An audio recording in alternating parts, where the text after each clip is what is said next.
একটা পরিবারে একটা কন্যা সন্তান যদি থাকে,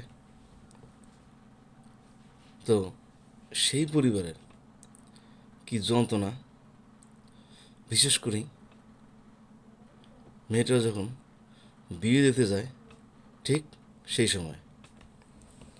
কথাটা কেন বললাম?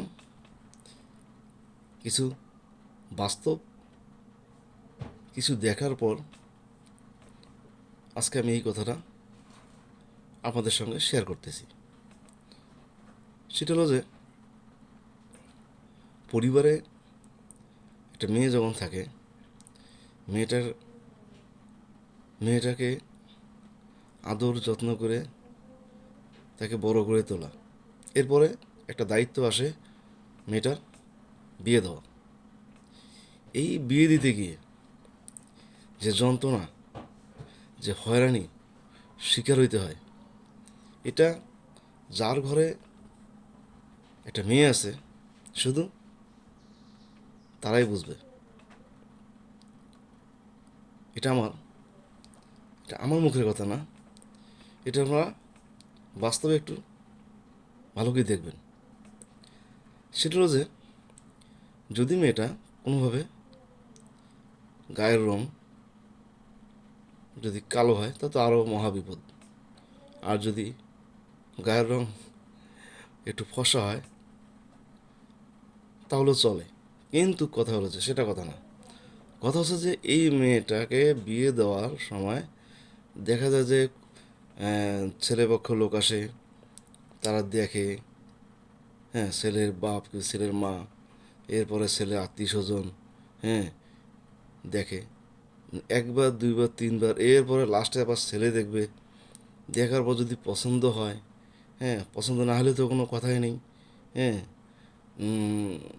সেখানেও মনে করেন যে একটা মানে মেয়ের পরিবারের, মেয়ের গার্জিয়ানের একটা টেনশন কাজ করে। মেয়েটাকে দেখতে আসবে, পছন্দ করে কি না, এরকম একটা মানসিক দুশ্চিন্তা পড়ে। কিন্তু কথা হচ্ছে, যদি বাই যদি মেয়েটাকে পছন্দ হয়ে যায়, এরপরে দেখেন মানে বাটপাড়িটা কীভাবে হয়। এরপরে দেখেন, এরপরে কি, মেয়ে পছন্দ হওয়ার পর এখন আলাপ হইল কি, যৌতুক। যৌতুক ছাড়া বিয়েটা হয় না। দুঃখের বিষয়, যৌতুকটা চেয়ে নেওয়া হয়। যদি ছেলে সরকারি চাকরিজীবী হয়, তাহলে তো মনে করেন যে আকাশ জমিন। আর যদি সরকারি চাকরি নাও হয়, তাহলে মাঝামাঝি একটা থাকে। কিন্তু কথা হলো, কয়জনের এই দেওয়ার সামর্থ্য থাকে? একটা মেয়েকে এত কষ্ট করে লালন পালন করার পর বিয়ে দেওয়ার সময় মেয়ের বাবার 10-15 লক্ষ টাকা, হ্যাঁ, গর্বী হলেও নয়তো যদি আপনার না হইলেও অন্তত 5-7 লাখ টাকা, এটা দিতেই হবে। নাহলে এ মেয়ের বিয়ে দেওয়া বড় মুশকিল। আমরা কোনোভাবেই এই জায়গা থেকে আমরা উঠে আসতে পারতেছি না। কেন পারতেছি না? এই শিক্ষা কি আমরা এই শিক্ষা কি আমরা পেয়েছি? হাদিসে আসছে যে, একজন মেয়েকে বিয়ে করতে হলে তার পুরো দেনমোহর পরিশোধ করিয়া তাহাকে বিয়ে করে নিয়ে আসতে হবে। এটা রসুল করিম সাল্লাহ সাল্লামের হাদিস। এরকম অসংখ্য হাদিস আছে। আমরা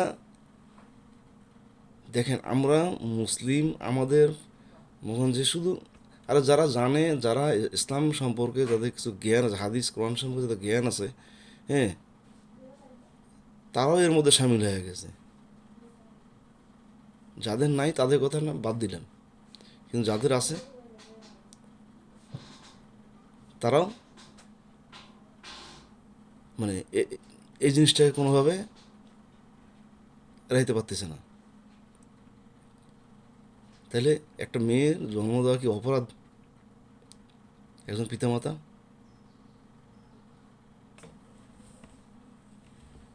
কোনোভাবেই যৌতুক ছাড়া মেয়ের বিয়ে হবে না। এটা এটা মনে হয় মানে বর্তমানে এটা হয়ে গেছে একটা পেশা। কিসের কি দিবে উল্টারও নেবে। আর সেটা যাক, যদি আবার দেখা যায় অনেক মানে এখন সবাই সভ্য সবাই অসভ্য। সভ্যদের মধ্যে কি হয়, মনে করেন যে ছেলেকে সাজায় দিবেন, ছেলে ঘর সাজায় দিবেন। অনেকে আছে দেনমোহর যৌতুক আপনার চাচ্ছে না, বলছে যে আপনার ছেলেকে সাজিয়ে দেবেন, ঘর সাজিয়ে দেবেন। একটা ঘর সাজিয়ে গেলে বর্তমান যে ফার্নিচারের দাম, তারপরও 8 থেকে 10 লাখ টাকা। কিন্তু কথা হলো এখানে কবি এখানেই নীরব। যখন দেনমোহরটা ধার্য করা হয় তখন দেখেন সিপি ধরে, মানে না বললে হয় না, মানে পাশা সিপি ধরে। এই কথাটা আমি আগে বললাম,